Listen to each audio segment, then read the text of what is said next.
Aku tersesat menuju hatimu. Beri aku jalan yang indah. Izinkan ku lepas penatku. Untuk sejenak kelak di bahumu. Bismillahirrahmanirrahim. Assalamualaikum warahmatullahi wabarakatuh. Waalaikumsalam warahmatullahi wabarakatuh. Ya, selamat siang guys. Hari ini kita lanjutkan lagi podcast Bela Negara, Kedaulatan Rakyat dan membawa Islam dalam bingkai rahmatan lil alamin. Saya kembali bersama Cak Ghazali. Kali ini kita bahas apa ya, Cak? Kita mau membahas mengenai masalah rekayasa sosial ya mungkin, tapi dalam hal politik ya. Ya, jadi kali ini kita bicara bagaimana prospek politik 2024. Oke, sedap, asik. Seperti apa sih nanti 2024 itu, Mas? Oke. Ya, sebenarnya kalau kita bisa melihat dengan kacamata jernih ya, yang saya harapkan memang masyarakat Indonesia ini cerdas berpolitik ya. Kita tuh memang selama ini walaupun pemilihan presiden itu langsung, tapi banyak sekali apa ya istilahnya, ada bon-bon sama apa ya Mas ya, ada kaum yang nasionalis, ada kaum bon-bon. Ada kaum bon-bon ini. Jadi kalau orang Filipina itu nggak bisa bilang bon-bon, Mas. Bongbong ya. Bilangnya bong-bong. Jadi sekarang ini kebetulan ya, yang menang di Filipina sekarang itu namanya Bongbong Marcos Junior. Iya. Ini berbahaya sekali karena nanti di Malaysia, di Filipina ini akan muncul ya rezim yang sama dengan bapaknya dulu ya kan. Nah, Iya. kalau di sono jangan ada bongbong, ya di sini jangan ada bonbon gitu. Benar. Jadi bonbon ini adalah apa namanya, orang-orang yang sebetulnya tunduk pada infiltrasi asing. Mereka berani menjalankan berbagai macam cara ya. Ya mereka golongan anak-anak yang biasa difasilitasi, yang manja, terus ya maaf ya, tidak ada prestasinya bekerja ya. Kita lihatlah 10 tahun Bon-Bon pernah berkuasa di Indonesia juga tidak menghasilkan apa-apa, ada proyek mangkrak ya. Nah sekarang anaknya mau ngelanjutin lagi jadi Bon-Bon juga gitu ya.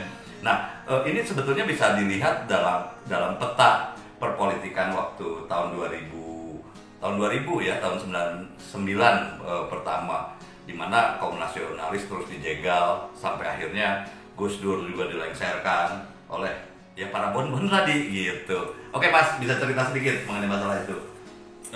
Kita bicara yang untuk 2024 aja. Oke, siap.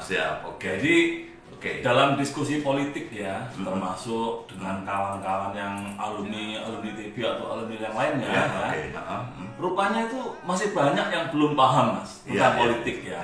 Makanya saya selalu jelaskan ya, bahwa untuk politik pencalonan ya capres dan wapres 2024 itu adalah basisnya adalah Pileg 2019. Oke, iya.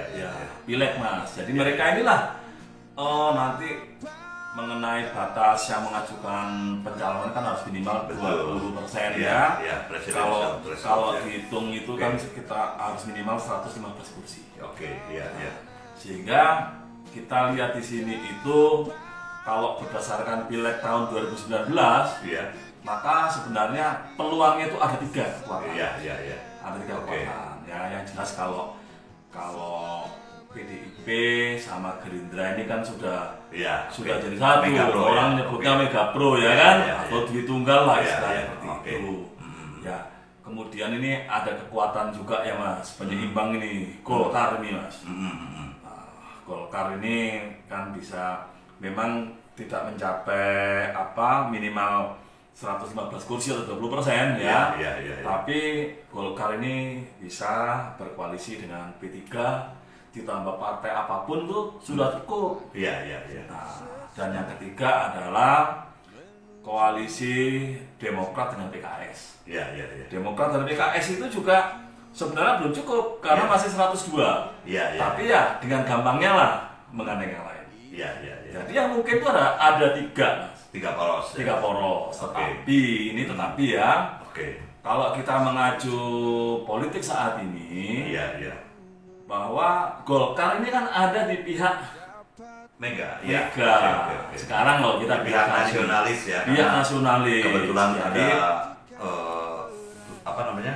Luhut ya, LBP ya, ya. LBP lah ya. Iya, Makanya iya. orang bilang sebenarnya sekarang ini negara ini dikendalikan 3 orang, Mas. Iya, iya. Ya sebenarnya, ya artinya secara politik Iya, ya, heeh. secara politik ini kan kita bicara ya Senayan, secara Iya. partai politik, Mas. Betul, Jadi ada betul, 3 mengendali ya, Megawati, Prabowo dan LBP. Betul, betul, Nah, betul. kalau- Ya ini kita bicara dengan logika normal ya. Tentu saja ini kan ditambah partai-partai kecil ya. Iya, iya, Tapi iya. sebenarnya kekuatan di 3 ini, Mas. Betul, Di betul. 3 ini. Nah, kalau nih 3 ini 2024 tetap bergabung, tetap rukun ya. Rukun artinya rukun dalam politik loh ya. Iya, iya. Maka peluang melawan golongan radikal gitu Iya. ya, yang bisa dikatakan secara politik ini kan koalisi PKS dengan Demokrat. Demokrat Iya. ya, karena mereka visinya sama ya, visi bon-bon kan. Oke. Ya. Nah, kemungkinan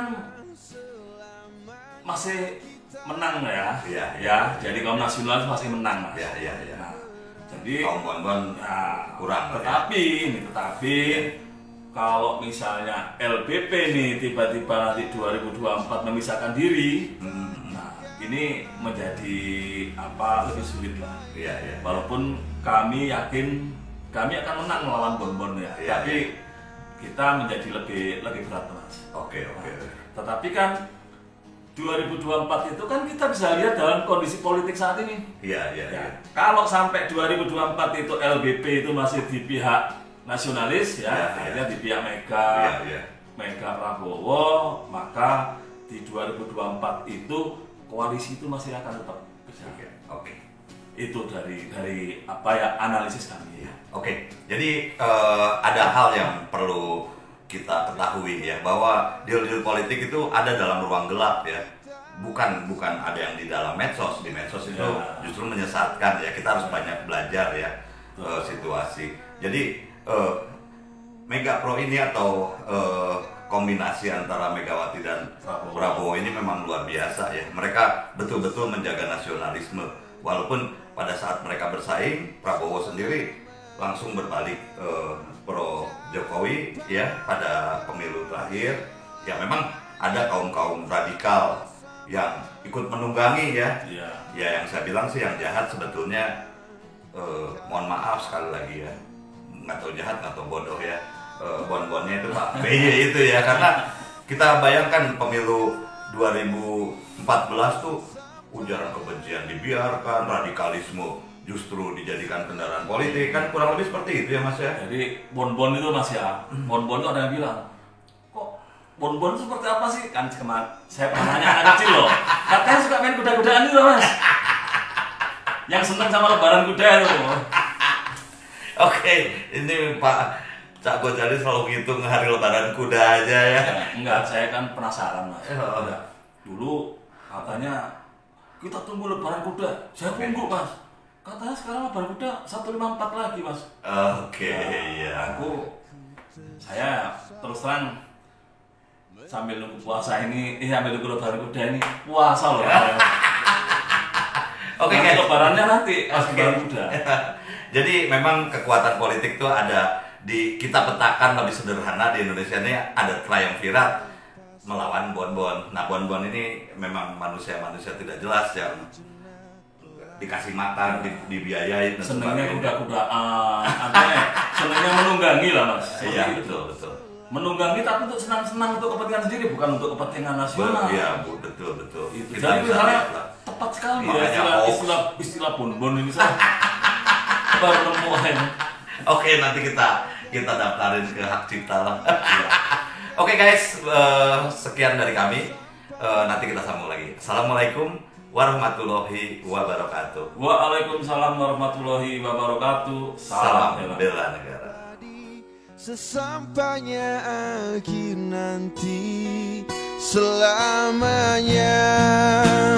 Dapatkah selamanya kita bersama, menyatukan perasaan kau dan aku?